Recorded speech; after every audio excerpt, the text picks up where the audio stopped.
हरे कृष्ण। परम भगवान श्री कृष्ण की भक्तिमय सेवा के द्वारा हम अपने जीवन के परम लक्ष्य को प्राप्त कर सकते हैं और हमारे जीवन का परम लक्ष्य होना चाहिए इस भौतिक जीवन तथा जन्म मृत्यु के चक्र से हमेशा के लिए मुक्त होना। प्रत्येक जीवात्मा भगवान का शाश्वत सेवक है और जब हम अपने शाश्वत स्वरूप को प्राप्त करते हैं वही है जीवन की पूर्णता। इस पूर्णता को प्राप्त करने की विविध प्रक्रियाओं में से एक अत्यंत महत्वपूर्ण कार्य है एकादशी व्रत का पालन करना। हरिवासर अर्थात एकादशी तिथि भगवान श्री कृष्ण की अत्यंत प्रिय है और ऐसी ही परम मंगलकारी एकादशी तिथि है कामदा एकादशी। तो चलिए इस पुण्य प्रदायिनी कामदा एकादशी की कथा सुनते हैं।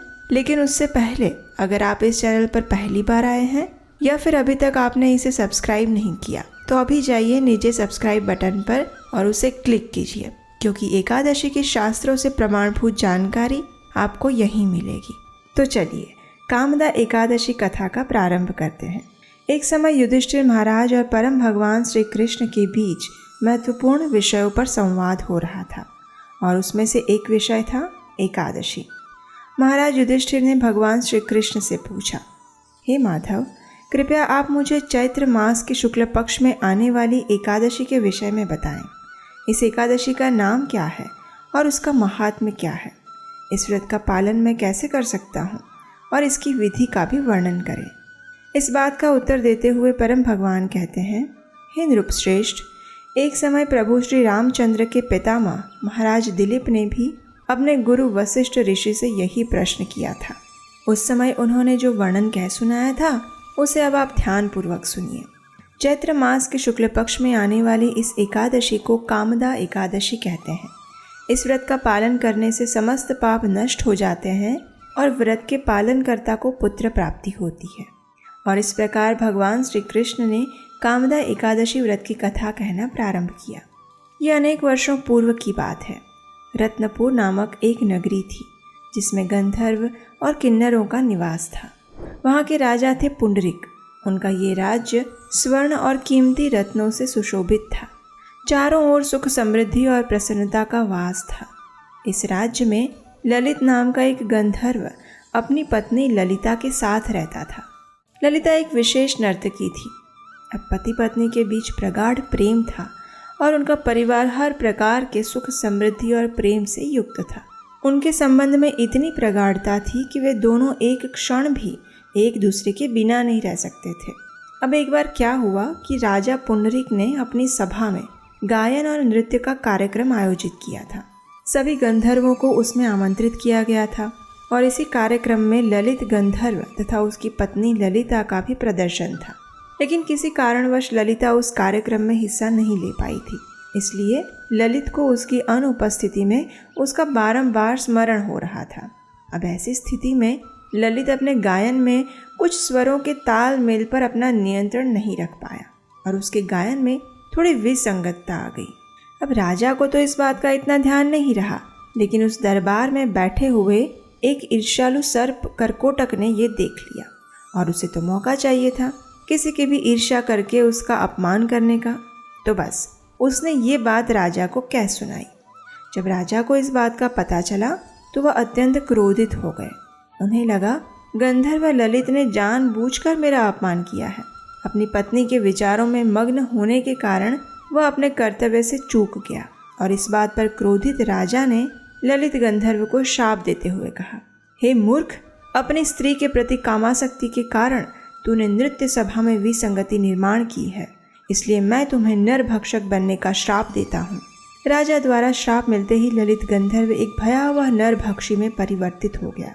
उसकी भुजाएं 8 मील लंबी थी, मुख एक विशाल गुफा जैसा था, उसके नेत्र सूर्य और चंद्रमा की भांति भयावह थे, उसके नथुने पृथ्वी के विशाल गड्ढे के समान थे, उसकी गर्दन पर्वत जैसी और शरीर 64 मील ऊंचा था। इस प्रकार नरभक्षी के रूप में ललित गंधर्व यातना भुगतने लगा। उसकी पत्नी ललिता को जब इस बात का पता चला तो वह अपने पति के इस भयावह स्वरूप को देखकर शोकाकुल हो गई। अपने पत्नीव्रता धर्म को निभाते हुए अब ललिता भी अपने पति के साथ जंगलों में भटकने लगी और अपने पति को इस शाप से कैसे मुक्ति दिलाई जाए उस विषय में सोचने लगी। अनेक वर्ष बीत गए और एक दिन अचानक वन में भटकते हुए ललिता ने ऋषि श्रृंगी का आश्रम देखा।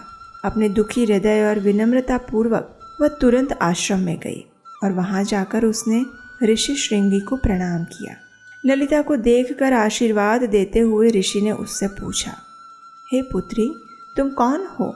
तुम्हारे पिता कौन है? और तुम इस प्रकार यहाँ इस जंगल में क्यों आई हो?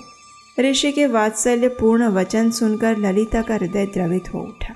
वह रोते हुए कहने लगी, हे ऋषिवर, मैं महान गंधर्व वृंदावन की पुत्री हूँ।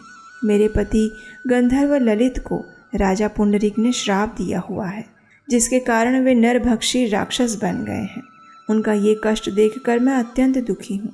हे ऋषिवर, कुछ ऐसा उपाय कहें जिसके द्वारा मेरे पति को इस राक्षस योनि से मुक्ति मिल सके। ललिता के वचन सुनकर ऋषि श्रृंगी ने कहा, हे गंधर्व कन्या, तुम्हारा भाग्य तुम्हारे साथ है। आने वाले कुछ ही दिनों में चैत्र मास के शुक्ल पक्ष की कामदा एकादशी आने वाली है। तुम इस व्रत का श्रद्धा और कठोरता पूर्वक पालन करो और उससे प्राप्त पुण्य को अपने पति को अर्पित कर दो। इससे वे अपनी राक्षस योनि से मुक्त हो जाएंगे। यह व्रत समस्त इच्छाओं को पूर्ण करने वाला है। ऋषि के वचन सुनकर सांत्वना प्राप्त ललिता ने बताए गए निर्देश अनुसार श्रद्धा और निष्ठा पूर्वक कामदा एकादशी व्रत का पालन किया। द्वादशी के दिन पारण के समय भगवान वासुदेव और ब्राह्मणों के समक्ष उसने कहा, हे प्रभु, मैंने अपने पति को इस भयावह श्राप से मुक्ति दिलाने हेतु इस व्रत का श्रद्धा और नियम पूर्वक कठोर पालन किया है। कृपया आप मुझे आशीर्वाद प्रदान करें कि इस व्रत के प्रभाव से मेरे पति श्राप मुक्त हो जाएं। जैसे ही ललिता ने ये शब्द कहे, उसी क्षण एक चमत्कार हुआ। नरभक्षी की योनि में रहे उसके पति ने उस शरीर का त्याग कर दिया और फिर एक बार उसे अपना पूर्व गंधर्व का सुंदर शरीर प्राप्त हुआ। भगवान की कृपा को देखकर उन दोनों ने परम भगवान को अनेक प्रार्थनाएं अर्पित की, अपने व्रत का समापन किया और प्रसन्नता पूर्वक अपने राज्य में वापस लौट गए। इस कथा का समापन करते हुए भगवान श्री कृष्ण ने कहा, हे युधिष्ठिर महाराज, यह व्रत इतना पवित्र है कि जो कोई व्यक्ति इस अद्भुत कथा का श्रवण भी करेगा वह ब्रह्म हत्या के पाप और आसुरी श्राप से भी मुक्त हो जाएगा। तीनों लोकों में समस्त जीवों के लिए इससे अधिक श्रेष्ठ दिन कोई नहीं। और आपको जानकर प्रसन्नता होगी कि ये कामदा एकादशी हिंदू नववर्ष की सर्वप्रथम एकादशी तिथि है, इसलिए इसका नियम पूर्वक पालन करना हम सबका कर्तव्य है। और फिर इस बार तो ये व्यंजुली महाद्वादशी है, तो इसका पालन तो सबसे अधिक फलदायी होता है।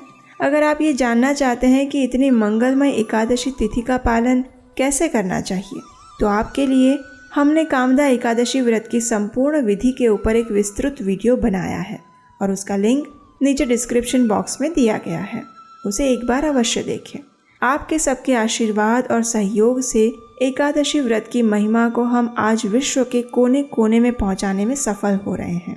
आज भी हमें ऐसे अनेक लोगों के मैसेज मिलते हैं जिन्होंने इन एकादशी कथाओं को सुनकर एकादशी व्रत का पालन करना प्रारंभ किया है और इससे उन्हें अपने आध्यात्मिक जीवन में उन्नति का अनुभव भी हो रहा है। तो अगर आप भी इस अभियान में हमें सहयोग देना चाहते हैं तो स्क्रीन पर दिए गए नंबर पर अपना आर्थिक योगदान भेज सकते हैं।